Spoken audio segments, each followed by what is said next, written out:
మనం 7వ శ్లోకం వరకు చూసాం. బ్రహ్మ సంహితలో ఇప్పుడు 8, 9 శ్లోకాలు ఈరోజు. 8 నియతి సా రమాదేవి తత్ప్రియా తద్వశం తదా తల్లింగం భగవాన్ శంభుః జ్యోతిరూపః సనాతనః యాయోని సా పరాశక్తిః కామో బీజం మహద్ధరేః.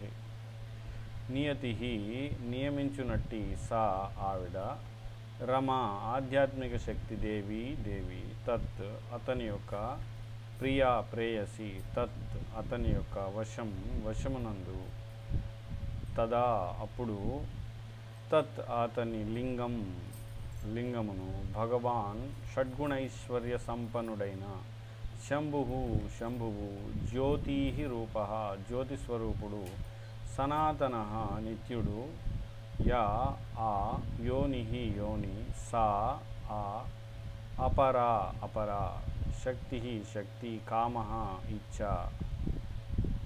బీజము మహత్ వికృత చేతనావృత్తి, హరే భగవంతునిది. తాత్పర్యం మరియు భాష్యము కృష్ణ కృపామూర్తి భక్తి సిద్ధాంత సరస్వతి ఠాకూర్ మహారాజ్ ప్రభుపాద. గౌణ రూపమైన మాయా సాంగత్య ప్రక్రియ ఇందు వర్ణింపబడుచున్నది. అంటే ఇక్కడ మాయా సాంగత్యం అంటే భౌతిక సంసారం ఏదైతే ఉందో మాయ గురించి, బద్ధజీవులైన మనం మాయలో పడతాం కదా, ఆ మాయా సాంగత్యంలో జరిగే ప్రక్రియ, ఆ ప్రక్రియ ఏం జరుగుతుంది, మాయ యొక్క సాంగత్యంలో జీవుడు ఎలాగా ఈ పుట్టక మరణించడం ఇవన్నీ కూడా ఎలా జరుగుతున్నాయి, జీవులు ఇక్కడ ఏ విధంగా వాళ్ళు కొనసాగుతున్నారు మాయలో అనేది ఇక్కడ వర్ణించబడింది. చిచ్చక్తి రూపిణి అయిన రమాదేవి భగవంతునకు ప్రియమైనది. చిచ్చక్తి అంటే మనం చెప్పుకున్నాం అంతరంగిక శక్తి అని. చిచ్చక్తి రూపిణి అయిన రమాదేవి అంటే ఆమె లక్ష్మీదేవి, సీత ఇవన్నీ కూడా భగవంతునికి ప్రియమైనది. ఇంకా సమస్త జీవులను నియమించున్నది. సమస్త జీవుల్ని కూడా నియమించేది ఏంటి? అంతరంగిక శక్తే కదా. ఆ అంతరంగ శక్తి ఆధ్యాత్మిక ప్రపంచంలో కూడా కృష్ణుడి లీలలకు కూడా కారణం అంతరంగ శక్తే, చిత్శక్తి. అదేవిధంగా భౌతిక సంసారంలో కూడా ఎవరైతే కృష్ణుడికి శరణాగతి పొందుతారో వాళ్ళకు కూడా కారణం చిత్శక్తే. శ్రీకృష్ణుని స్వాంశ రూపమే ఈ భౌతిక జగత్తును సృష్టించును. అంటే ఎవరు? మహావిష్ణువు. శ్రీకృష్ణుని స్వాంశ కారణోదక సాయి విష్ణువు కదా, ఆయన ద్వారానే సృష్టి జరుగుతుంది. సృష్టి సమయమున అతని స్వరూపము నుండి దివ్య జ్యోతి ప్రకటితమగును. స్వాంశ నుండి ఆ జ్యోతియే భగవానుడైన శంభువు. ఇక్కడ చాలా జాగ్రత్తగా మనం గమనించాలి. దివ్య జ్యోతి అని చెప్తున్నారు. ఆ జ్యోతియే భగవానుడైన శంభువు అంటే శివుడు అంటున్నారు. అంటే ఈ దివ్య జ్యోతి శివుడు ఒకటే. అది ఎక్కడి నుంచి వచ్చింది? మూలం ఏంటి? కృష్ణుని యొక్క స్వాంశ. కాబట్టి కృష్ణుడే మూలం అనేది ఇక్కడ మనకి స్పష్టంగా బ్రహ్మ సంహిత చెప్తుంది. కాబట్టి ఇందులో సందేహం ఏం లేదు. ఎందుకని చాలామంది మరి శంభువు శివుడికి విష్ణువుకి తేడా లేదు, ఇద్దరు ఒకటే, ఇద్దరు ఎప్పుడు సమానమే అనేది లేదు. ఇక్కడ మనకి చాలా స్పష్టంగా ఏమని చెప్తుంది? జ్యోతి రూపంలో వస్తున్న ప్రకటితం అవుతుంది ఎప్పుడు? భగవంతుడి నుంచి. అదే శంభువు, ఆ జ్యోతియే భగవానుడైన శంభువు. భగవల్లింగం అంటే భగవంతుడి యొక్క లింగము అని కూడా చెప్పబడుతుంది.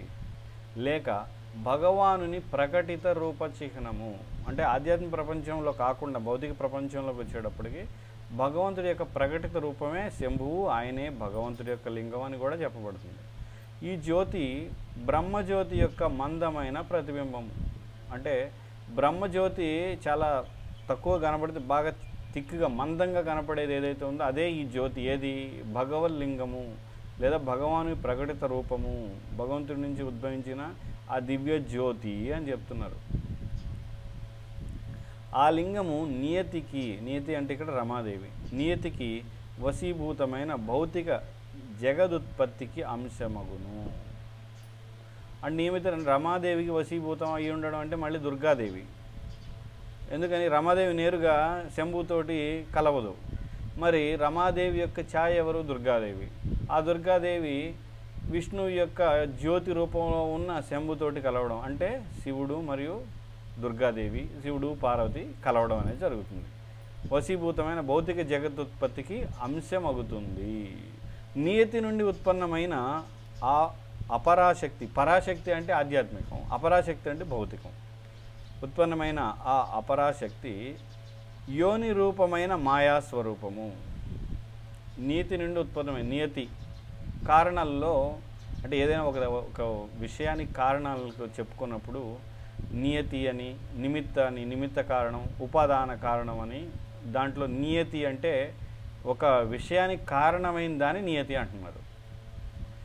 నియతి నుండి ఉత్పన్నమైన అపరాశక్తి యోని రూపమైన మాయాస్వరూపం. కాబట్టి ఆ అపరాశక్తి ఎలాగా యోని రూపంలో, అక్కడ ఏమని చెప్పారు, భగవంతుడి యొక్క లింగ రూపం అని చెప్తున్నాం కదా, భగవంతుడి యొక్క జ్యోతి ఏదైతే ఉందో, ఇక్కడ స్త్రీ నుండి వచ్చినట్టు రమాదేవి నుండి వచ్చినటువంటి అపరాశక్తి ఎలా ఉంటుంది, యోని రూపమై ఉంది, యోని రూపమైన మాయాస్వరూపము.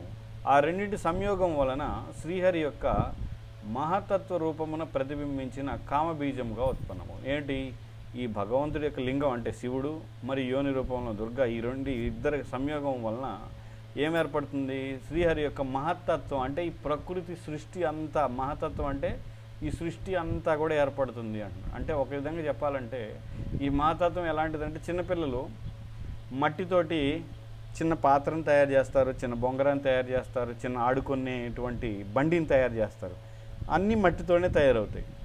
ఆ మట్టిని ఎప్పుడైతే అలా అన్ని రకరకాల వస్తువులన్నిటిపైన నీళ్ళు చల్లేసి చేస్తే చివరికి ఏమవుతుంది, మళ్ళీ మట్టి శుద్ధ అయిపోతుంది.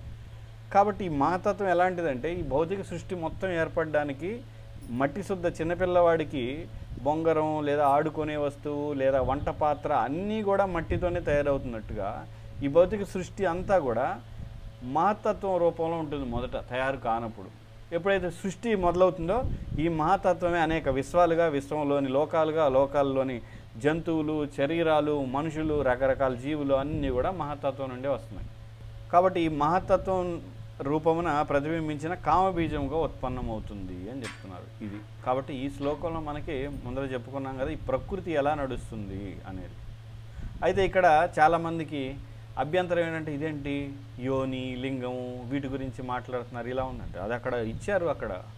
కాబట్టి ఇవన్నీ మనం ఏదో అశ్లీలంగా, మైథునం అనగానే యోని అనగానే అశ్లీలంగా అనుకుంటాం. ఎందుకంటే మన చేతనం అనేది అశుద్ధమైన చేతనం. కాబట్టి ఎప్పుడైనా ఆ పదాలు రాగానే మనం వెంటనే ఆ స్థూలంగా వాటితో చేసేటువంటి మన ఇంద్రియ భోగం మన మనసులోకి వస్తుంది.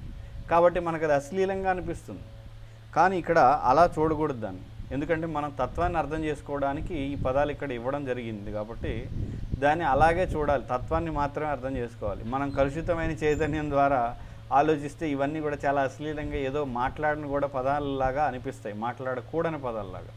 కానీ అలాంటిది ఏమి లేదు. ఇక్కడ శాస్త్రంలో తత్వాన్ని అర్థం చేసుకుంటున్నాం. అంటే ఈ సృష్టి ఎలా ఏర్పడింది, మనం ఇక్కడ ఉండడానికి గల కారణం ఏంటి, మనం ఎందుకంటే దాన్ని అర్థం చేసుకుంటేనే బయటపడతాం, లేదంటే మనం అందులోనే మునిగిపోతాం నిరంతరం. వ్యాఖ్యానం: సృష్టి సంకల్పము గల సంకర్షణుడే జగదుత్పత్తికి మూలమైన శ్రీకృష్ణుని స్వాంశ రూపం. కృష్ణుడి యొక్క స్వాంశ రూపం ఏంటి, సంకర్షణుడు. ఇంకా ప్రథమ పురుషావతార రూపముతో కారణ సాగరమును శయనించి ఎవరు, సంకర్షణుడు. ఆయనే కారణోదక శాయి విష్ణు. అతడు తన దృష్టిని మాయ వైపు ప్రసరింపజేయను. కాబట్టి ఆ కారణోదక శాయి దృష్టిని మాయ వైపు ప్రసరింపజేసినప్పుడు ఏర్పడుతుంది, ఆ మాయ అంటే ఛాయ, రమాదేవి యొక్క ఛాయ. ఆయన యొక్క విష్ణు యొక్క దృష్టి శంభు, జ్యోతి రూపం, భగవల్లింగ రూపం. కాబట్టి వెంటనే ఏర్పడుతుంది, మనం ఇప్పుడే చెప్పుకున్నాం కదా, మహతత్వం ఏర్పడుతుంది. అక్కడి నుంచి సృష్టి మొదలవుతుంది. ఈ దృష్టిపాతమే సృష్టి నిమిత్త కారణం. ఏది, ఈ కారణోదక శాయి విష్ణువు శయనిస్తూ ఉంటాడు, మాయను చూస్తాడు. ఈ మాయను చూసినప్పుడు ఈ దృష్టిపాతం ఏదైతే ఆ శక్తి, మాయని తన దృష్టి ద్వారా చూసినప్పుడు అందరి దృష్టిలో కూడా ఒక శక్తి ఉంటుంది, ప్రతి వ్యక్తి దృష్టిలో కూడా శక్తి ఉంటుంది. అందుకే కదా మనం ఏమంటే కొంతమంది నరదృష్టి అని లేదా పాప దృష్టి అని, మంచి దృష్టి కూడా ఉంటుంది. కొంతమంది మన దృష్టి మనపై పడితే మనకి మంచి జరుగుతుంది, ఇంకా మనం ఉద్ధరించబడతాం.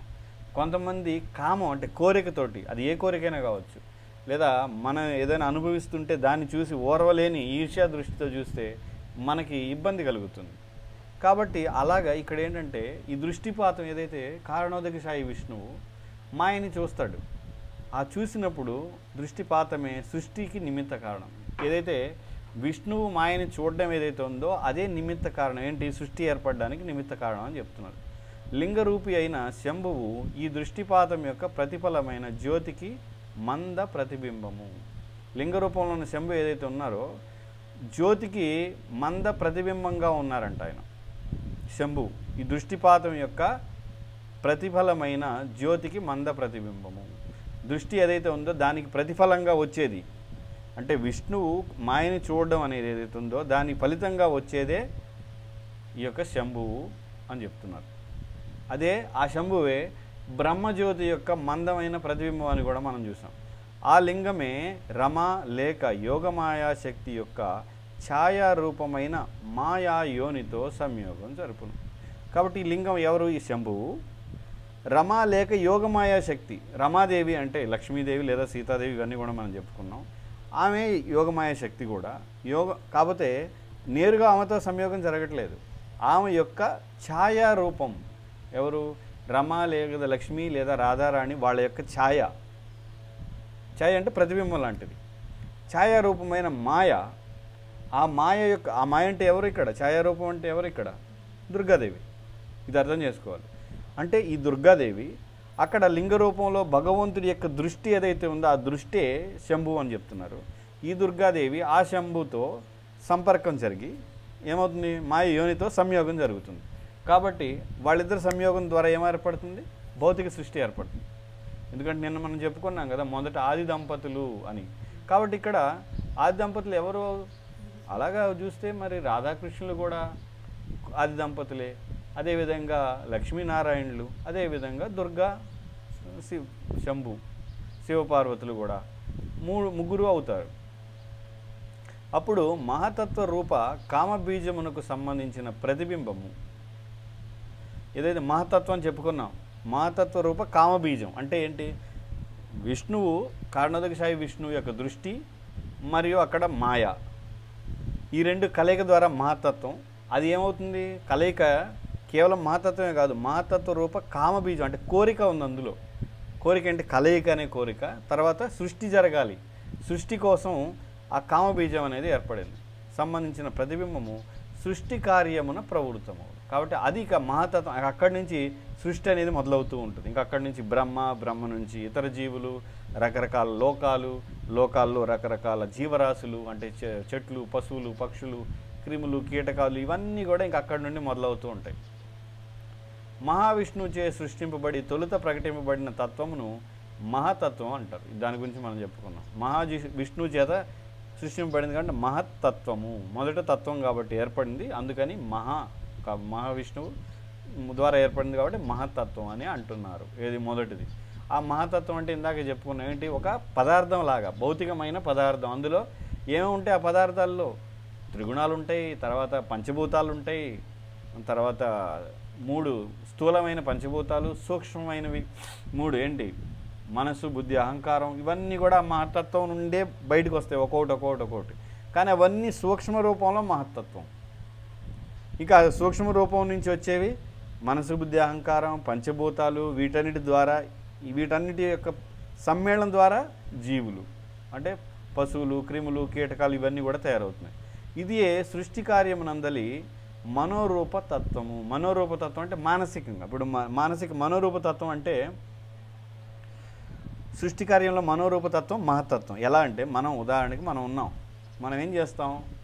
ఒక ఇల్లు కట్టాలని అనుకుంటున్నాం. ఉదాహరణకి ఎవరైనా మనకి ఇల్లు కావాలనుకుంటే మనం ఏం చేస్తాం? మనసులో మొదట ఊహిస్తాం, నాకు 2 గదులు ఉండాలి, ఒక వంట గది, తర్వాత ఒక స్విమ్మింగ్ పూల్ కూడా ఉంటే, తర్వాత ఒక గోల్ఫ్ కోర్టు, ఇంకా ఇంకేదో అనేది మొదట మనం ఊహిస్తాం, మనసులో అనుకుంటాం, నాకు ఇది కావాలి, అది కావాలి. నిజానికి అక్కడ ఎక్కడా లేదు, ఆ వస్తువు లేదు, ఏం లేదు. కానీ మనసులో ఊహిస్తాం, నాకు ఒక కోర్టు కావాలి, స్విమ్మింగ్ పూలు, నా భార్యకు ఒక గది, నాకు ఒక గది, పిల్లలకి ఒకటి, drawing room, music room, dance వేయడానికి ఒక రూము, ఇట్లా ఏవేవో ఒక్కొక్కడు వాడి కోరికను బట్టి ఊహిస్తాడు. ఊహించి తర్వాత ఏం చేస్తారు? అది నిజంగా ఖర్చు పెట్టి వస్తువులను తెచ్చి కట్టడం అనేది జరుగుతుంది. అలాగే ఇక్కడ ఈ మహత్తత్వం అనేది ఏదైతే ఊహ మొదట్లో ఉందో సృష్టి జరగబోయేదని, అది మహత్తత్వం అని చెప్తున్నారు. అంటే సృష్టి ఇదంతా జరగబోతుంది, అంతా ఎక్కడుంది? ఆయన యొక్క విష్ణువు యొక్క దృష్టిలో ఇదంతా ఉంది. మొత్తం ఇలా జరగబోతుంది, ఇలా ఏది విశ్వాలు, క్రిములు, కీటకాలు ఇవన్నీ. కానీ అదంతా మొదట్లో మహత్తత్వం లాగా ఉంది. తర్వాత అది కార్యరూపం దాల్చినప్పుడు రకరకాల విశ్వంలోని లోకాలు ఇవన్నీ వస్తాయి. సారాంశం ఏమనగా పురుషుని ఇచ్చే సృష్టికి నిమిత్త ఉపాదాన కారణం చెప్పుకున్నాం కదా. నిమిత్త కారణం, ఉపాదాన కారణం. నిమిత్తం అంటే తాత్కాలికం, ఉపాదానం అంటే మూలమైన కారణం అన్నమాట.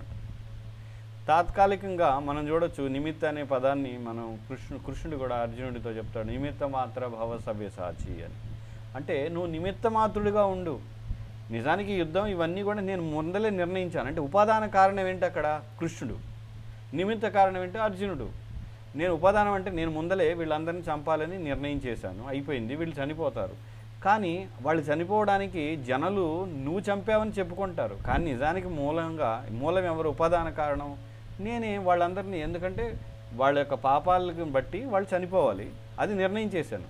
కానీ నువ్వు నిమిత్తంగా వాళ్ళని చంపిన వాడివి నువ్వయ్యి నువ్వు ఆ గొప్పతనాన్ని, ఆ కీర్తిని నువ్వు పొందుతావు అంతే. కాబట్టి ఇక్కడ సారాంశం ఏమనగా పురుషుని ఇచ్చే సృష్టికి, అంటే పురుషుని యొక్క కోరికే సృష్టికి నిమిత్త ఉపాదాన కారణం. రెండు కూడా ఆయనే. ఎవరు? కారణోదక సాయి విష్ణు, భగవంతుడు. కాబట్టి రెండు కూడా భగవంతుడే కారణం అని చెప్తున్నారు. మాయా లేక యోని నిమిత్తమైనచో ఇక్కడ రెండున్న ఏంటి? ఒకటి శంభు, రెండోది మాయాదేవి. అంటే శంభు అంటే శివుడు, మాయాదేవి అంటే దుర్గాదేవి. అయితే ఇక్కడ మాయనే యోని అని కూడా అంటున్నారు. మాయ లేక యోని నిమిత్తమైన కారణం. శంభు లేక లింగం ఉపాదానం అవుతుంది. అంటే శంభు లేక లింగం అనేది ఎవరి నుంచి వస్తుంది? విష్ణువు నుంచి వస్తుంది. మాయ లేక యోని అనేది రమాదేవి, అంటే ఇచ్ఛాశక్తి, చిత్శక్తి నుంచి వస్తుంది. కాబట్టి రెండు ఏమవుతుంది? రెండు కూడా కలుసుకుంటున్నాయి. కానీ మూల కారణం ఏంటి అంటే శంభు లేక లింగం. అంటే అక్కడ విష్ణు యొక్క దృష్టి. విష్ణు యొక్క దృష్టి లేకపోతే మాయ అక్కడ ఉంటే ఏమవుతుంది? ఏమీ జరగదు, సృష్టి జరగదు. అది మనం ఈ సృష్టిలో కూడా చూడొచ్చు. ఒక స్త్రీ పురుషులు ఇద్దరు ఉన్నారు, కానీ పురుషుడు స్త్రీతో కలవకుండా స్త్రీ అక్కడ ఉంటే ఏమీ జరగదు సృష్టి. కాబట్టి పురుషుడు ప్రేరణ, పురుషుడు ద్వారానే మొదలవుతుంది సృష్టి అనేది. అది ఇక్కడ చెప్పబోయేది. మహావిష్ణువే ఇచ్ఛామయ కర్త, ప్రధాన భౌతిక తత్వము, అది ఇక్కడ చెప్తున్నారు. కాబట్టి మూల కారణం, సృష్టికి మూల కారణం ఎవరు? మహావిష్ణువు. అదేవిధంగా పురుషుడు ప్రమేయం లేకుండా స్త్రీ ఉంటే జరగదు. కానీ పురుషుడు కేవలం తనకు తానే సృష్టి చేయాలంటే చేయలేడు ఇక్కడ భౌతిక సంసారంలో, స్త్రీ యొక్క సహకారం లేకుండా. కానీ ఇక్కడ మహావిష్ణువు స్త్రీ సహకారం లేకుండా కూడా చేయగలడు. ఎలాగంటే మనం చూడొచ్చు, మహావిష్ణువు నాభి నుండి నేరుగా బ్రహ్మ పుడుతున్నాడు. అక్కడ లక్ష్మీదేవి అవసరం లేదు అక్కడ. కానీ ఇక్కడ అందుకనే ఈ లక్ష్మీదేవి కూడా ఎవరు? లేదా ఈ చిత్శక్తి లేదా రమాదేవి ఎవరు? విష్ణువు యొక్క అంతరంగిక శక్తి. అంటే తన యొక్క శక్తినే విడిగా ఒక రూపం తీసుకొని, రూపాన్ని ఇచ్చి అక్కడ పెడితే ఆమెడే సీత, ఆమెడే లక్ష్మి, ఆమె రాధ. అంటే వేరు కాదు. ఎవరు? భగవంతుడి నుంచి కృష్ణుడి వేరైంది కాదు. కృష్ణుడి యొక్క స్త్రీ రూపం ఏంటంటే రాధ, కృష్ణుడి యొక్క పురుషుడి రూపం కృష్ణుడు. అదే భగవంతుడు నారాయణుడి యొక్క హరి యొక్క రూపం ఇది. అదేవిధంగా స్త్రీ రూపం ఏంటి? లక్ష్మీదేవి. అక్కడ ఒకే వ్యక్తి, కానీ ఇక్కడ మనం జీవులం వేరువేరు. కాబట్టి మనకి బద్ధజీవులం, తర్వాత మనం అల్పమైన జీవులం. కాబట్టి మనం స్వయంగా మహావిష్ణువు చేసినట్లుగా సృష్టి చేయలేము. అందువల్లనే మనకి మనం పురుష దేహంలో ఉన్న, స్త్రీ దేహంలో ఉన్న ఇంకొక జీవి యొక్క సహాయం లేకుండా సృష్టి జరగడం లేదు ఇక్కడ. ఈ రెండింటి సంయోగము ఇచ్ఛామయ తత్వమైన శ్రీకృష్ణాంశ రూప పురుషుడే జగదావిష్కరణ కారకుడు. ఈ రెండింటి సంయోగం ఏంటి? ఈ ప్రధాన మాయ, ఇచ్ఛామయ కర్త, ప్రధాన భౌతిక తత్వము రెండు ఏమేంటి? భగవల్లింగం మరియు మాయాశక్తి లేదా యోని. ఈ రెండింటి యొక్క కలయిక సంయోగం ద్వారా ఇచ్ఛామయ శ్రీకృష్ణుని యొక్క రూప పురుషుడే జగదావిష్కరణ కారకుడు. ఇవన్నీ ఇక్కడ కలుస్తున్నా, అంటే శంభువు మరియు దుర్గాదేవి కలవడం జరుగుతున్న మూల కారణం ఎవరు? మూల కారణం మళ్ళీ కృష్ణుడి ద్వారా వచ్చిన సంకర్షణుడు ప్రథమ పురుషావతారం. ఆ సంకర్షణుడే కారణోదక సాయి విష్ణువుగా ఆయన దృష్టి ద్వారా ఈ విధంగా వస్తున్న అన్నిటికీ చివరికి వెళ్తే అదే మన యొక్క ఈ యొక్క బ్రహ్మ సంహిత మొదటి శ్లోకం ఏంటి? ఈశ్వర పరమ కృష్ణ అనే శ్లోకం.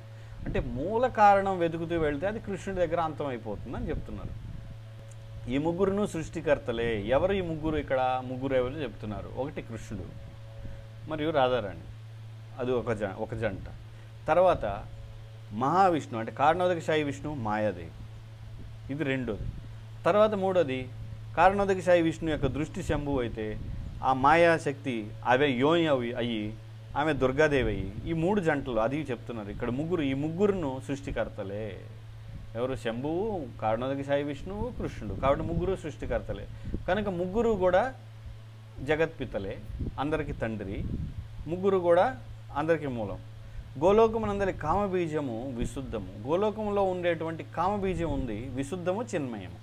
అంటే అక్కడ కూడా కామబీజం అంటే ఏంటి? కోరిక. కోరిక అనేది ఒక బీజం ఉంది, అది చిన్మయం మరియు విశుద్ధం, అంటే శుద్ధమైన రూపంలో ఉంది. అక్కడ మనలాగా ఇక్కడ అశుద్ధమైన రూపంలో లేదు. ఇక్కడ అంతా రక్త మాంసాలు, తర్వాత ఘోరమైన రూపాలు భౌతిక సంసారంలో. అంటే అలా అదే కదా ఇక్కడ మైథునం లేదా సృష్టి ఇదంతా జరగాలంటే రక్త మాంసాలు ఇవన్నీ. కానీ భౌతిక ఆధ్యాత్మిక ప్రపంచంలో కామబీజం ఏదైతే ఉందో, కోరిక అనేది విశుద్ధం. ఇక్కడలాగా భౌతిక పదార్థాలు అక్కడ లేవు. అది ఇక్కడ మనం అర్థం చేసుకోవాలి. ఇక్కడ అదే భూమి, నీరు, నిప్పు, గాలి, ఆకాశం, మనసు, బుద్ధి ఇవన్నీ భౌతిక సంసారంలో ఉండేవే. కానీ ఆధ్యాత్మిక ప్రపంచంలో ఉండేదంతా ఆధ్యాత్మిక పదార్థమే. ఆధ్యాత్మిక పదార్థం అనేది నాశనం లేనిది. దివ్యమైన దేహం అంటున్నాం కదా మనం, కృష్ణుడి దేహం దివ్యమైన, అది విశుద్ధం చిన్మయం, అంటే అది నాశనం లేనటువంటిది. అది దాన్ని కాల్చడం ఇవన్నీ ఏం సంభవం కాదు. భౌతికంగా ఏదైతే మనం చేస్తామో ఆధ్యాత్మిక దేహానికి అవి లేవు. ఈ భౌతిక జగత్తునందలి కామబీజము కాళీ మొదలగు పేర్లతో పేర్కొనబడు ఆ దివ్య శక్తి యొక్క ఛాయ మాత్రమే.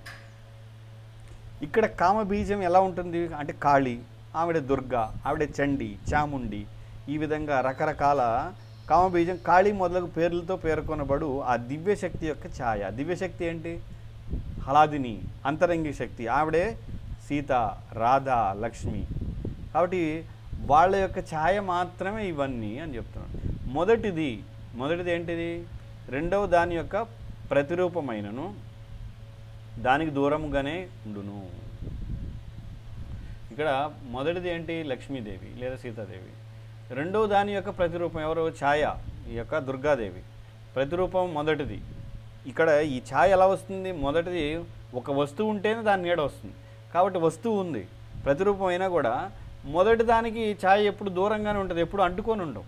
మనమైనా చూడొచ్చు, మన నీడ మన ఎప్పుడు అంటుకొని ఉండదు, విడిగానే ఉంటుంది. ఇక్కడ కూడా అదే చెప్తున్నారు, దూరంగానే ఉంటుంది. అది కామబీజం యొక్క వికృత ప్రతిబింబ రూపమే. ఏది? కామబీజం అంటే విశుద్ధ రూపంలో ఉన్న కామబీజం యొక్క వికృత రూపమే దుర్గా, కాళీ, చండీ లాగా అవుతుంది అని చెప్తున్నారు. ఈ భౌతిక జగత్తునందలి భౌతిక కామబీజము ఏది? కాళీ, ఇవన్నీ. రాబో 10 నుండి 15వ శ్లోకం వరకు శంభు ఉత్పత్తి విధానం వర్ణించబడింది. ఇప్పుడు మనం 8వ శ్లోకం చూస్తున్నాం. 10వ శ్లోకం నుండి 15 వరకు శంభు ఉత్పత్తి అంటే శివుడు యొక్క ఉత్పత్తి, ఈ భౌతిక సంసారంలో ఎలా జరుగుతుంది శివుడు, అది మనకి వర్ణించబడింది. అది 8వ శ్లోకం పూర్తయింది. మనం ఇప్పుడు 9వ శ్లోకం చూద్దాం. 9 లింగయోన్యాత్మికా జాత ఇమా మాహేశ్వరీ ప్రజా. లింగము అంటే పురుష జననేంద్రియము, యోని స్త్రీ జననేంద్రియము, ఆత్మికాహ మూర్తిమంతమైన రూపములు, జాతాహ జన్మించునవి, ఇమాహ ఈ మహేశ్వరి ఈ జగత్ ప్రభువు యొక్క సహచరిణి, ప్రజాహ సంతానము. తాత్పర్యం మరియు భాష్యము కృష్ణ కృపామూర్తి భక్తి సిద్ధాంత సరస్వతి ఠాకూర్ మహారాజ ప్రభుపాద. ఈ జడ జగత్తునందు స్త్రీ పురుషాకృతులు దాల్చిన వారందరూ ఆ జగత్ ప్రభు యొక్క సహచరిణి శక్తి సంతానమే. దీన్ని మనం అర్థం చేసుకోవాలి. ఇక్కడ ఈ జడ జగత్తులో స్త్రీ పురుషాకృతులు దాల్చిన వారందరూ ఎవరు? స్త్రీ పురుషాకృతులు దాల్చిన వారు ఈ సృష్టిలోని ప్రతి ఒక్కళ్ళు అదే ఉన్నారు. స్త్రీ పురుషాకృతి లేని వాళ్ళు ఎవరు లేరు. లేదా కొంతమంది ఇప్పుడు మనం చూస్తాం, అంటే మనుషుల్లోనే కొంతమంది స్త్రీలు కాదు పురుషులు కాదు అని ఉన్నారు. అయినప్పటికీ కూడా ప్రతి ఒక్కళ్ళు భోగించడానికి వచ్చిన వాళ్ళే. వాళ్ళు ఏ రూపంలో ఉన్నా, వాడు స్త్రీ లాగా ఉన్నా లేదా పురుషుల్లాగా ఉన్నా, ఇక్కడ అందరూ భోగించడానికి వచ్చిన వాళ్ళే. కాబట్టి అందరూ, అందుకే శాస్త్రంలో కొన్నిసార్లు జీవుడిని పురుషుడు అని కూడా సంబోధించడం జరుగుతుంది. కాబట్టి స్త్రీ పురుషాకృతులు దాల్చిన వారు అందరూ ఈ సృష్టిలో ఆ జగత్ ప్రభు అంటే మహేశ్వరుడు. మహేశ్వరుడు అంటే ఎవరు? శివుడు అంటారు, కాదు, అదే ఇక్కడ తప్పు.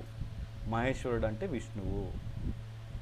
మనం మొదట్లో చెప్పుకున్నాం, ఇప్పుడే కాదు, ఇది మహేశ్వరుడు అనే పదం ముందర వచ్చింది బ్రహ్మ సంహితలో. అక్కడ మనం చెప్పాం ఈశ్వర అంటే నియంత్రించేవాడు, మహా అంటే అతిపెద్ద ఈశ్వరుడు ఎవరు? కృష్ణుడు. అదే కదా మన బ్రహ్మ సంహితలో మొదటి శ్లోకం, అందరికీ మూలమైనవాడు. కాబట్టి మహేశ్వరుని యొక్క జగత్ప్రభు అంటే మహేశ్వరుడు, మహేశ్వరుడు అంటే విష్ణువు లేదా కృష్ణుడు యొక్క సహచరిణి ఎవరు? సహచరిణి అంటే విష్ణువుతో ఉండేది లక్ష్మీదేవి, లేదా కృష్ణుడు అంటే రాధారాణి. సహచరిణి శక్తి సంతానమే. శక్తి, సహచరిణి శక్తి అంటే రాధారాణి యొక్క శక్తికి సంబంధించిన సంతానం. రాధారాణి అంటే అంతరంగిక శక్తి, అంతరంగిక సంతానం మనం అందరం. కాబట్టి మనం అందరినీ ఏమంటున్నారు, అందుకే తటస్థ శక్తి అంటున్నారు. పూర్తిగా అంతరంగ శక్తి కాదు, మనం తటస్థ శక్తి. అంతరంగ శక్తి, బహిరంగ శక్తి రెండింటికి మధ్యలో ఉండే తటస్థ శక్తి. కానీ ఈ తటస్థ శక్తి అయిన జీవులు మనమందరం కూడా దేనికి చెందిన వాళ్ళం? అంతరంగ శక్తి చెందిన వాళ్ళం, బహిరంగ శక్తి కాదు. ఎందుకని? మన యొక్క లక్షణం ఆధ్యాత్మికం, బహిరంగ శక్తి యొక్క లక్షణం భౌతికం. కాబట్టి మన లక్షణం ఆధ్యాత్మికం కాబట్టి మనం అంతరంగిక శక్తికి చెందిన వాళ్ళం కానీ బహిరంగ శక్తికి చెందిన వాళ్ళం కాదు. ఇదంతా ఏంటంటే మనం ఇక్కడ ఏదైతే చెప్పుకుంటున్నామో బ్రహ్మసం, ఇదంతా కూడా తత్వం ఎక్కువగా ఉంటుంది ఇందులో, కథలే ఉండవు ఇక్కడ. కాబట్టి చాలామందికి నచ్చకపోవచ్చు. ఇంకా ఏదో కొన్ని పదాలు యోని అని, పురుషలింగం, భగవల్లింగం ఇట్లాంటివన్నీ కూడా వాడబడ్డాయి. కానీ అవన్నీ మనకి చాలా అవసరమైనవి నిజానికి. అందుకే ఎవరైతే తత్వం పైన ఎక్కువ దృష్టి పెట్టి దాన్ని ఆలోచిస్తూ ఈ సంసారాన్ని చూస్తారో అప్పుడు వాళ్ళు మాత్రమే నిజమైన దృష్టిని పొందగలరు. శాస్త్ర దృష్టిని పొంది ఈ సంసారంలో మనం సంసారంలోని బంధాలకి ఆసక్తులు కాకుండా, భౌతిక బంధానికి ఆసక్తులు కాకుండా ఉండాలంటే ఈ తత్వ అవగాహన చాలా అవసరం. అంతేగాని చాలామంది అనుకున్నట్లుగా కథలు స్టోరీలు చెప్పుకుంటే కాసేపు నవ్వుకొని వెళ్ళిపోవచ్చు. కానీ తత్వం అవగాహన లేకపోతే మనం సంసారానికి బద్ధులం అయిపోయి బంధంలో చిక్కుకుపోయి మళ్ళీ కష్టాలు రాగానే అంటే భౌతికమైనవి మనం ఏడవడం మొదలు పెడతాం. కాబట్టి అందుకే ఇప్పుడు బ్రహ్మ సంహితలో మనం ఇప్పటివరకు అంతా కూడా తత్వం గురించే చెప్తున్నారు. అంతా ఎక్కడ కథ కూడా లేదు మనం చదవలా. కాబట్టి ఈ సహచరిణి యొక్క శక్తి సంతానమే ఎవరు? ఈ జీవులందరూ. అంటే స్త్రీ పురుష దేహం తీసుకున్న, పురుష దేహం తీసుకున్న వాళ్ళైనా ఈ యొక్క సహచరిణి అంతరంగి శక్తికి సంబంధించిన సంతానమే అని చెప్తున్నారు వ్యాఖ్యానం. భగవానుని చతుష్పాద విభూతియే ఆయన ఐశ్వర్యము. చతుష్పాదం అంటే 4 పాదాలు. అంటే మొత్తం సృష్టిని 4 భాగాలుగా చేస్తే ఆ విభూతియే ఆయన యొక్క ఐశ్వర్యము. అంటే సంపూర్ణ ఏంటి చతుష్పాద విభూతి? సంపూర్ణ భౌతిక ఆధ్యాత్మిక జగత్తులు అన్నీ కలిసి చతుష్పాదం 4 భాగాలు చేస్తారు. ఇందులో మరి భౌతికమైనది ఎంత, ఆధ్యాత్మికమైనది ఎంత అంటే త్రిపాద విభూతి అనేది ఆధ్యాత్మిక ప్రపంచం అయితే ఏకపాద విభూతి అనేది భౌతిక ప్రపంచం. ఇది మనకు అక్కడక్కడ భగవద్గీతలో కూడా వస్తుంది భాష్యంలో. ఏకపాద విభూతి అంటే 1 పాదం, త్రిపాద అంటే 3 పాదం. అంటే 75% ఆధ్యాత్మిక ప్రపంచం ఉంటే 1% 25% భౌతిక ప్రపంచం ఉంది అని చెప్తున్నారు. వానిలో అశోకము, అమృతము, అభయము అను త్రిపాద విభూతులే వైకుంఠము మరియు గోలోక ఐశ్వర్యములు. కాబట్టి ఈ త్రిపాద విభూతుల్ని 3 పేర్లు పెట్టారు. ఆ త్రిపాదాలు 3 పాదాలకు ఒకటి అశోకము, 2 అమృతము, 3 అభయం అను త్రిపాద విభూతులే వైకుంఠం మరియు గోలోక ఐశ్వర్యాలు. ఈ వైకుంఠం అంటే వైకుంఠాల్లో చాలా లోకాలు ఉన్నాయి, అందులో ఒకటి గోలోకం. ఆ వైకుంఠాల్లో మధుర, ద్వారక, పూరి, అయోధ్య ఇవన్నీ కూడా వైకుంఠ లోకాల్లో చాలా ఒక్కొక్క లోకం. పూరి అనేది ఒక లోకం, అయోధ్య అనేది ఒక వైకుంఠ లోకం, మధుర అనేది ఒక వైకుంఠ లోకం. ఈ విధంగా చాలా ఉన్నాయి. అదేవిధంగా నృసింహస్వామి ఉండేది ఒక వైకుంఠ లోకం, వరాహ మత్స్య అవతారం ఉండేది ఒక వైకుంఠ లోకం. ఈ మాయా జగత్తునందలి దేవ మానవాదులందరూ సమస్త లోకములతో పాటు భౌతిక ఐశ్వర్య విశేషములే. ఈ మాయ ఇది 3 త్రిపాద విభూతుల గురించి చెప్పుకున్నాం, అశోకం, అమృతం, అభయం అని. మరి ఏకపాద విభూతిలో ఏముంది? అంటే దేవతలు ఉన్నారు, మానవులు ఉన్నారు, ఇంకా సమస్త జీవజాతులు, పశువులు, పక్షులు, రాక్షసులు, అసురులు ఉన్నారు. వీళ్ళందరితో పాటు ఇవన్నీ ఏంటి? భౌతిక ఐశ్వర్య విశేషాలు. ఇవన్నీ ఏంటి? దేవతల నుంచి మొదలుపెట్టి రాక్షసుల వరకు ఈ మధ్యలో గల క్రిములు, కీటకాలు అన్నీ కూడా ఈ భౌతిక ఐశ్వర్యంలో ఉండే విశేషాలు. సమస్త వస్తువులు ఉపాదాన నిమిత్త భేదములతో లింగయోన్యాత్మకములు అనగా లింగయోని సంయోగ విధానము వలనే ఉత్పన్నములైనవి. కాబట్టి ఈ భౌతిక సంసారంలో అక్కడ కారణోదకశాయి విష్ణువు యొక్క దృష్టి నుండి మొదలు పెడితే ఇక పాతాళ లోకం వరకు, ఈ విశ్వంలోని పాతాళ లోకం వరకు ఉన్న అసులు, రాక్షసులు వీళ్ళందరూ, మధ్యలో ఉన్న జీవరాశులు ఎవరైతే దేవతలు, పశువులు, పక్షులు, క్రిములు, కీటకాలు అన్నీ కూడా ఎలా ఉత్పన్నమైనవి? ఉపాదాన నిమిత్త భేదాలతోటి. నిమిత్తం అంటే ఏమిటి? దుర్గాదేవి. ఉపాదానం అంటే శంభు, శివుడు అంటున్నాం. ఈ నిమిత్త ఉపాదానాల భేదాలతోటి ఆ 2 కూడా. ఉపాదానం అంటే ఏంటి? లింగం. నిమిత్తం అంటే యోని. కాబట్టి ఈ 2 భేదములతో లింగయోన్యాత్మకములు అనగా లింగయోని సంయోగ విధానం. ఈ రెండు కలయిక ద్వారా, అంటే స్త్రీ పురుషుల కలయిక. మన లింగం అనగానే పురుషుడు అని, యోని అంటే స్త్రీ అనేది ఆలోచించాలి. అప్పుడు ఆలోచించినప్పుడు వీళ్ళు స్త్రీ పురుషుల కలయిక విధానం వల్లనే ఉత్పన్నం అవుతుంది ప్రతిదీ కూడా. భౌతిక విజ్ఞానం ద్వారా అనుసంధానం నొందిన విషయం అంతయును ఈ సంయోగ స్వభావం చేతనే సంపన్నమైంది. కాబట్టి భౌతిక విజ్ఞానం ద్వారా మనకు తెలిసేదంతా కూడా ఈ సంయోగం ద్వారా వచ్చినవే అని చెప్తున్నారు. వృక్షములు, లతలు, సమస్త జడ వస్తువులు కూడా పురుష అనగా ప్రకృతి సంయోగ స్వరూపం. అంటే అనగా ఈ జడ వస్తువులు అన్నీ కూడా పురుష ప్రకృతి సంయోగం ద్వారా ఏర్పడినవే ప్రతిదీ కూడా. లింగము, యోని అను శబ్దములు అశ్లీలంగా ప్రతీతములగుచున్నను విజ్ఞాన శాస్త్రమునందు తత్వ సూచన శబ్దములు. ఇది లింగం, యోని అనగానే మనకి వెంటనే ఇందాక చెప్పుకున్నాం కదా, మన బుద్ధి అంతా కూడా అశుద్ధమైంది కాబట్టి ఎప్పుడు ఇంద్రియ భోగ ప్రవృత్తిలో మన బుద్ధి పనిచేస్తూ లింగం, యోని ఇవన్నీ ఎందుకు చెప్తున్నారు ప్రవచనంలో, వీళ్ళేంటి మైథునం అంటారు, ఇవేంటి పిచ్చి మాటలు అంటారు. కానీ అలా అనుకోకూడదు. ఇది కేవలం ఎలాగా లింగ యోని శబ్దములు ఎలా మనం తీసుకోవాలి, ఇక్కడ తత్వ సూచన శబ్దములు తత్వాన్ని సూచిస్తున్నాయి. లింగం అంటే పురుషుణ్ణి, యోని అంటే స్త్రీ తత్వాన్ని, ఈ తత్వాన్ని సూచిస్తున్నాయి. ఈ రెండింటి ద్వారా కలయిక ద్వారా ఈ సృష్టి ఏర్పడుతుంది. మనం అదే శాశ్వతం అనుకొని భ్రమ చెందుతున్నాం అనేది ఆ తత్వం ప్రకారం ఆలోచించాలి. కానీ మన బుద్ధి అలా పనిచేయదు. కారణం ఏంటంటే మన అశుద్ధమైన బుద్ధే దానికి కారణం. మనం అశుద్ధంగా ఆలోచిస్తాం, అశుద్ధంగా ఎప్పుడు ఇంద్రియ భోగంలో ఉంటాం కాబట్టి అశుద్ధమైన ఆలోచనలు ఇవేంటి ఏహ్యమైన భావన అసంఖ్య అంత చాలా దరిద్రమైన ఆలోచనలు వస్తున్నాయి. ఇక్కడే వీళ్ళు ఇలా మాట్లాడుతున్నారు ఏంటంటే అది దరిద్రమైన ఆలోచనలు రావడానికి మన బుద్ధి, మన యొక్క మనసు దరిద్రం, మన యొక్క మనసు అశుద్ధం కాబట్టి అలాంటి ఆలోచనలు మనకు వస్తున్నాయి. కానీ ఇక్కడ ఇచ్చేది తత్వం మాత్రమే. ఎందుకంటే అది శ్లోకాల్లో కూడా మనకు అదే పదాలు వస్తున్నాయి కదా.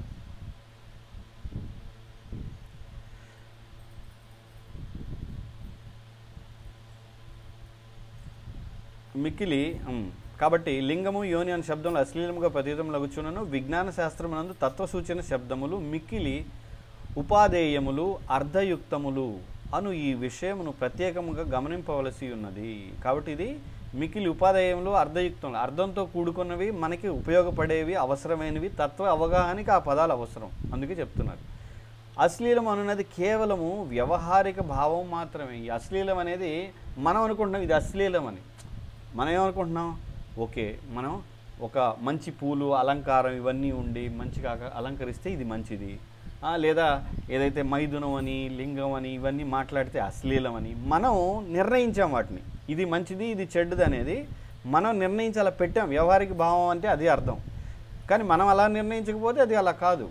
కానీ విజ్ఞాన పరమ విజ్ఞాన విషయంలో సామాజిక వ్యవహారంకు లోబడి సార్వకాలిక సత్యమును విస్మరింపజాలం. కాబట్టి సామాజిక వ్యవహారంలో ఇవన్నీ ఉన్నాయని మనం విజ్ఞానం పరమ విజ్ఞానం తెలుసుకునే ఆ విషయాల్లో ఈ పదాలను మనం వాడకూడదని విస్మరిస్తే మన జ్ఞానం అర్థం కాదు అని చెప్తున్నారు. కావున జడ జగత్తు యొక్క మూలతత్వము ఈ మాయాయుక్తమైన కామబీజమని వివరించుటకు ఈ శబ్దములను ఉపయోగించుట అనివార్యం.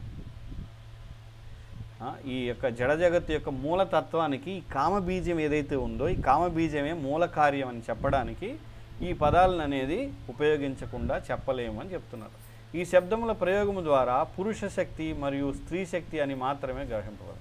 ఎప్పుడైతే ఈ శబ్దాలు వాడినప్పుడు ఏంటి, పురుష శక్తి అంటే పురుషుడు, స్త్రీ శక్తి అని మాత్రమే మనం గ్రహించాలి తప్ప వేరే ఇంకేదో అపార్థం చేసుకొని లోతుగా మన యొక్క అశుద్ధ బుద్ధితోటి వాటిని ఊహించకూడదు అనే చెప్తున్నారు ఇక్కడ.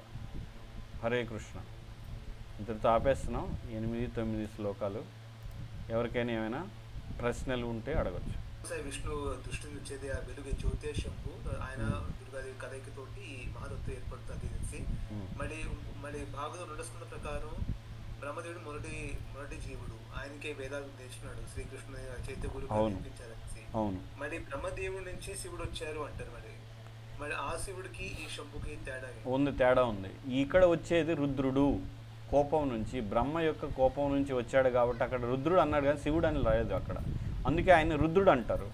అక్కడ శంభు ఎవరు, కారణోదకశాయి విష్ణు యొక్క దృష్టి ఏదైతే ఉందో ఆయన శంభువు అన్నారు అక్కడ. శంభు వేరు, రుద్రుడు వేరు. రుద్రుడు అంటే కోపంతో ఉంటాడు, శంభు అనేది కోపమే ఉండదు అక్కడ.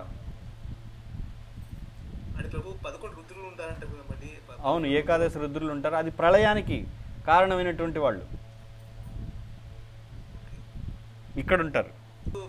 తత్వాన్ని తీసి అది జీవుడి కింద కింద రారు, ఆయన కృష్ణుడి కింద రారు. అది మధ్యలో బౌద్ధది. అది ఆ శత్రుత్వం ఏంటంటే అది కాదు. అంటే అంటే ఒకటి ఏంటంటే చాలా కష్టపడితే మాత్రం శివుడు కాకపోయినా రుద్రుడు ప్లేస్ మీకు వస్తుంది. అంటే జీవుడికి రుద్రుడి ప్లేస్ వస్తుంది కానీ శివుడి ప్లేస్ రాదు.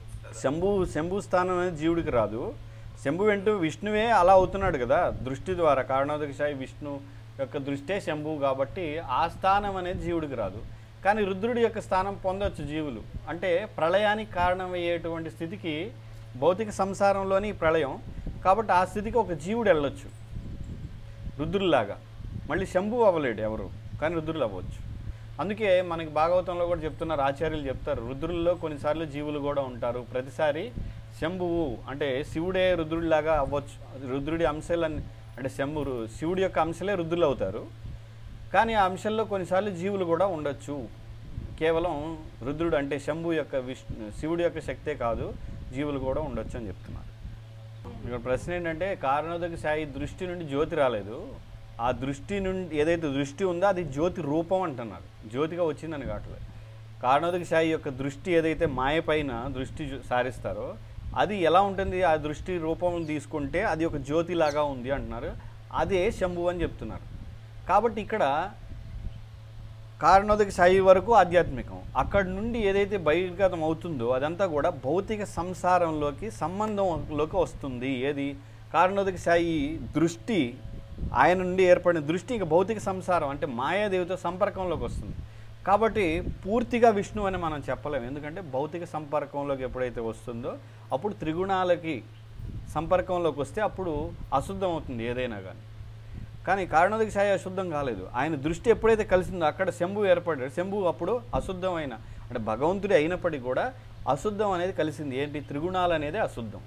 కాబట్టి శంభువు పూర్తిగా విష్ణువుతో సమానం అవ్వలేదు. అందుకే మనకి బ్రహ్మ సంహితలో ఇంకా రాలేదు ఆ శ్లోకం వస్తుంది, పెరుగు అని. పాలు వేరు పెరుగు వేరు, పాలు పెరుగు రెండు ఒకటే కదా అంటే మూలం పాలే, కానీ పాల నుండి పెరుగు వచ్చింది. పెరుగు నుండి మళ్ళీ పాలను మనం తీసుకురాలేము, ఇంకా రాదు, అది అసంభవం, జరగదు అది. కాబట్టి అదేవిధంగా కారణోదకశాయి దృష్టి అనేది ఎప్పుడైతే సంయోగం అయిందో మాయాశక్తితోటి అప్పుడు అక్కడ ఆయన అది శంభువు అయ్యాడు. అదే భగవద్లింగం అంటున్నాం, శంభు అయ్యాడు. కాబట్టి పూర్తిగా విష్ణువుతో సమానం అవ్వలేడు ఎప్పటి కూడా.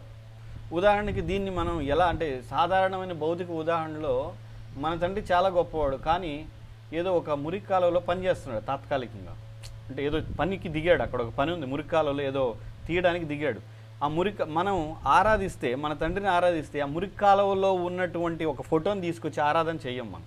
నిజంగా ఆయన యొక్క మంచి రూపం ఏదైతే బాగున్నప్పుడు రూపాన్ని మనం తీసుకొచ్చి ఆయన ఫోటో వేయడం ఆరాధన చేస్తాం. కానీ మురికి కాలువలో దిగినప్పుడు ఆయన పని చేసేటువంటి ఒక ఫోటోని మనం తీసి ఆరాధన చేయంగా. ఎందుకంటే అది మురికి పని, ఒక తక్కువ స్థాయి పని. ఇక్కడ కూడా అంతే, భగవంతుడు తక్కువ స్థాయి భౌతిక సృష్టిలోకి వచ్చినప్పుడు తక్కువ స్థాయి కార్యం అది. త్రిగుణాలతో సంపర్కంలోకి వస్తున్నాడు, ఆయనే శంభు అంటున్నాం. కాబట్టి అందుకని మనం ఆ రూపాన్ని ఆరాధించాం. ఇప్పుడు భగవంతుడు లీలల్లో పాల్గొనడానికి శివుడి యొక్క అంశాల కింద వస్తుంటారు కదా. ఇప్పుడు దుర్వాస మహాముని, ఆంజనేయ స్వామి, ఇలాగా శంకరాచార్యులు, ఇలాగా వీళ్ళందరూ శంభు యొక్క అంశాల కింద మనం అర్థం చేసుకోవాలా, రుద్రుడి యొక్క అంశాల కింద అర్థం చేసుకోవాలా? రుద్రుడు కాదు, రుద్రుడు అయితే కాదు, వాళ్ళు శివుడు యొక్క శంభు కూడా కాదు, శివుడు చెప్పాలంటే శివుడు. శంభు అంటే శంభు తత్వం, శివుడి యొక్క తత్వం అది. అంటే ఆయన కూడా ఇంకా అది కూడా భౌతిక ప్రపంచంతో సంబంధంలో ఉన్న ఈ రూపాలు ఇవి. కారణోదకశాయి విష్ణు భౌతిక సంసారంతో సంపర్కం లేని రూపం కారణోదకశాయి విష్ణు. దాని తర్వాత వచ్చి భౌతిక సంసారంతో సంబంధం ఉన్నవి. కాబట్టి ఈ శివుడు కానీ లేదా హనుమంతుడు లేదా రుద్రుని యొక్క అంటే శంభు యొక్క శివుడి అంశతో హనుమంతుడు కానీ ఇవన్నీ కూడా భౌతిక సంసారంతో సంబంధం ఉన్న రూపాలు. కానీ అవి కూడా చాలా గొప్పవి. శంకరాచార్య సామాన్యమైన వ్యక్తి ఏం కాదు కదా, చాలా జ్ఞానం ఉంది. అదేవిధంగా హనుమాన్, శంభువు శివుడు ఒకటి కాదు. శివుడు అంటే భౌతిక సంసారంలోకి ఎప్పుడైతే వస్తాడో, ఇక్కడ శివుడు అంటున్నాం అంటే శివుడు అంటే సదాశివుడు అని కూడా అంటాం. వైకుంఠంలో ఉండే ఒకానొక నారాయణ అంటే విష్ణు యొక్క రూపాన్ని సదాశివుడు అని కూడా అంటాం. ఆయనే శంభుతత్వం ఎప్పుడు వచ్చింది మనం చూసాం కదా. శంభుతత్వం ఎలా మొదలైంది, దృష్టి ద్వారా శంభుతత్వం మొదలైంది అని చెప్తున్నాం. కానీ సదాశివుడు ఇంకా పూర్తిగా దివ్యం. సదాశివుడు అంటే ఆధ్యాత్మిక ప్రపంచంలో ఒకానొక ప్రపంచంలో ఆయన పేరు విష్ణువు యొక్క అనేక నామాల్లో సదాశివ అనేది ఒక నామం. ఆయన పూర్తిగా దివ్యమైనవాడు. కానీ శంభుతత్వం ఏదైతే ఉందో అది భౌతిక సంసారానికి మరియు ఆధ్యాత్మిక ప్రపంచానికి రెండింటికి మధ్యలో ఉందని చెప్పుకోవాలి. అంతే కదా. కారణోదక సాయి విష్ణువు, మాయకి మధ్యలో ఉన్న దృష్టే శంభు. సదాశివుడు ఆధ్యాత్మిక ప్రపంచంలో ఉండే సదాశివుడు అంటే ఆయన దృష్టి ద్వారా శంభు. ఇంకా శంభు నుంచి ఈ సంసారంలో ఏదైతే ఉందో ఇక్కడ ఉన్న కైలాసంలో దుర్గా శివుడు వీళ్ళందరూ కూడా ఈ భౌతిక సంసారంలో ఉన్నవాళ్ళే. ఇది కొంచెం కన్ఫ్యూజన్గా అర్థం కానట్టుగా ఉంటుంది. కాకపోయినా దాన్ని అలా పక్కన పెట్టి మన హరినామం చేస్తూ ఆధ్యాత్మిక పురోగమిస్తున్న కొద్దీ అర్థమవుతుంది. అలాగే ప్రతి బ్రహ్మాండం కూడా శివుడు ఉంటారు, అన్ని బ్రహ్మాండాలు ఒకటే శివుడు ఉంటారు. అంటే ప్రతి బ్రహ్మాండంలో కూడా రుద్రులు వేరువేరుగా ఉంటారు.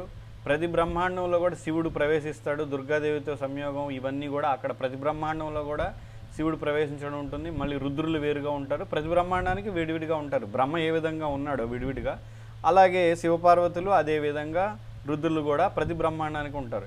ఏకాదశి రుద్రులు మన విశ్వానికి, వేరే లోకానికి 12 రుద్రులు అవ్వచ్చు, లేదా 20 మంది రుద్రులు అవ్వచ్చు. ఎంతమంది రుద్రులు ఉంటారో మనకు తెలియదు ఆ లెక్క.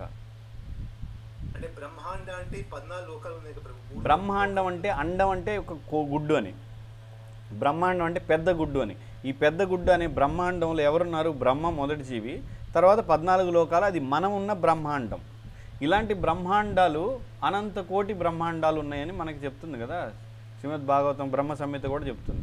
కాబట్టి అనంత కోటి బ్రహ్మాండాల్లో మనదొక బ్రహ్మాండం అంటే పెద్ద అండం అని అర్థమైంది కదా. ఇంకెవరికేం ప్రశ్నలు లేవు కదా, ఉన్నాయా? సరే ముగిద్దామైతే. శ్రీ బ్రహ్మ సంహితకి జై, శ్రీల భక్తి సిద్ధాంత శాస్త్రి ఠాకూర్కి జై.